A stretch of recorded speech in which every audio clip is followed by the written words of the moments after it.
Insoniyat ichidagi eng go'zal o'rnak sifatida sahobalarning eng buyugi, ummatning eng qadrlisi Abu Bakr roziyallohu anhuni ko'rishimiz mumkin.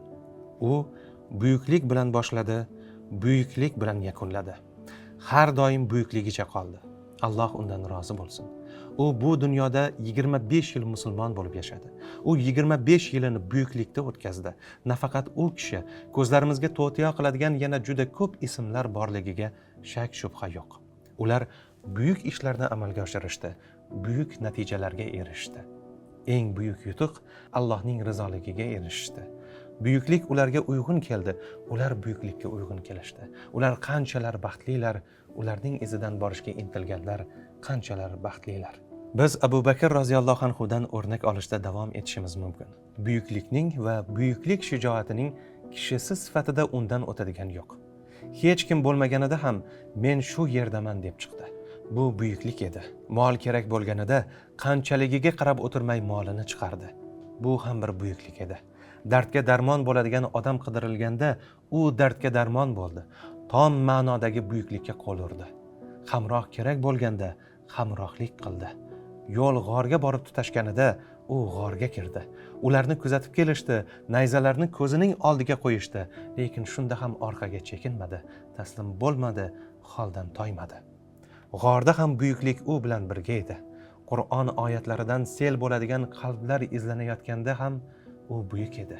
Alloh undan rozi bo'lsin. Hayotini buyuklik bilan boshladi, buyuklikda yashadi va buyuklik bilan yakunladi. Payg'ambar alayhissalomdan keyin u buyuk ummatning eng buyugi bo'ldi. Buyuk hayotning ichidan qaysi qismi olinmasin, o'sha bo'lak ham buyuk hisoblanadi. Xuddi bir necha tomchi qon inson tanasida barcha qonga dalolat qilishiga o'xshaydi. Ibodat qilayotganida, bir mo'min birodariga g'amxo'rlik qilayotganda, oilasi uchun vaqt ajratganda, dunyo ne'matlariga qarshi zuhdi ila oldingi safga o'tganida doimo buyuklik u bilan edi. Allohning izni bilan u buyuklik bilan boshlagan, buyuklikda yashagan va buyuklarga xos o'lim topgan kishi deb eslanadi. Buyukliklar orasida qaysi biri yanada buyukroq edi degan savolning javobi faqat Allohgagina ayon. Kimdir uning g'ordagi holatini buyuklikning eng yuqorisi deb ko'rishi mumkin. Boshqa bir mo'min uchun esa uning birinchilardan bo'lib iymon keltirgani buyuklikning oliy namunasidir. Yoki mol dunyosini infoq qilishdagi cheksiz saxiyligini ham ta'kidlash mumkin. Bularning barchasi bizning qarashlarimizning hosilasi. Hukmni Alloh beradi. Biz taxmin qilish, fikr bildirish imkoniga egamiz. Alloh undan rozi bo'lsin. Oldimizda turgan uning buyukligini ko'rsatuvchi ishlarni uning o'zigagina xos bo'lgan va bizga ta'sir o'tkazib, bugungi kunimizgacha davom etayotgan amallar deb ikki guruhga ajratishimiz mumkin. Garchi uning har bir ishi bizga ta'sir qilish nuqtai nazaridan bugun ham dolzarbligini yo'qotmagan bo'lsa-da, birinchi iymon keltirish kabi xususiyat faqat uning o'zigagina xos. G'ordagi hamrohligi u yerda payg'ambar alayhissalomni himoya qilish nuqtai nazaridan bizga ham tegishli deb bilsak-da, baribir bu borada unga yeta olmaymiz.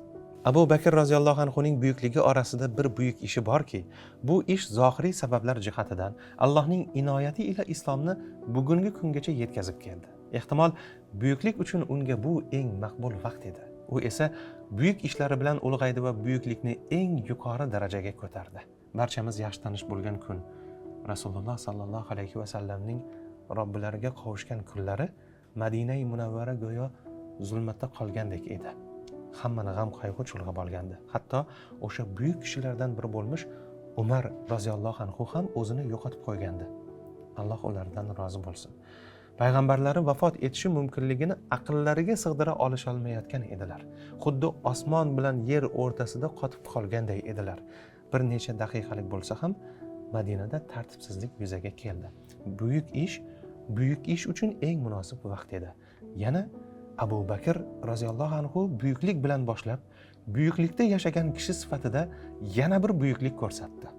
Har biri Qur'on naslidan bo'lgan, lekin o'sha paytdagi og'ir judolikdan o'zini yo'qotib qo'ygan sahobalarining o'rtasiga chiqib, buyuk bir gapni aytdi. Kim Muhammadga sig'inayotgan bo'lsa, bilsinki, Muhammad o'ldi. Alloh esa hay va qayyumdir. O'sha davrda talab etilgan buyuklik bu gapni Madinada yuksaltirishdan iborat edi. U esa buni amalga oshirdi. Hamma biladigan va iymon keltirgan bu haqiqatni eslatdi. Odamlar aql hushini yig'ib olishdi. Islomning beshigiga shaytonning fitna aralashtirish ehtimoli yo'qoldi. Bu buyuklik edi. Shu bilan birga ummatini ham yuksaltirgan buyuklik edi. Eng qiyin damlarda eng qiyin gapni ayta oldi. Undan keyin payg'ambarimiz alayhissalom turganlari yetakchilik maqomi bekor qolishiga yo'l qo'ymaslik uchun qilgan ishlari yana bir buyuklik edi. Payg'ambarimiz sollallohu alayhi va sallamning muborak janozalari bilan ummatning o'ziga boshliq tayinlashni tanlash zarurati tug'ilganda, u yana bir buyuklikka qo'l urib, ummat uchun rahbarni tayinlashni birinchi o'ringa qo'ydi. Shunday qilib, o'sha kuni bugun yaxlit bir ummat bo'lishimiz uchun oldimizdagi eng katta to'siqni olib tashladi. Orqasidan Allohning shariatiga qarshi ko'tarilganlarga nisbatan munosabati, uning mashhur Madinada bo'rilar parchalab tashlasa ham deb boshlanuvchi sabot va qat'iyati bugun biz mevasidan bahramand bo'layotgan islom ne'matining zohiriy olamdagi sabablaridandir. Alloh uni mana shu buyuklik uchun tanladi. U esa bu buyuklikni munosib amalga oshirdi. Alloh undan rozi bo'lsin.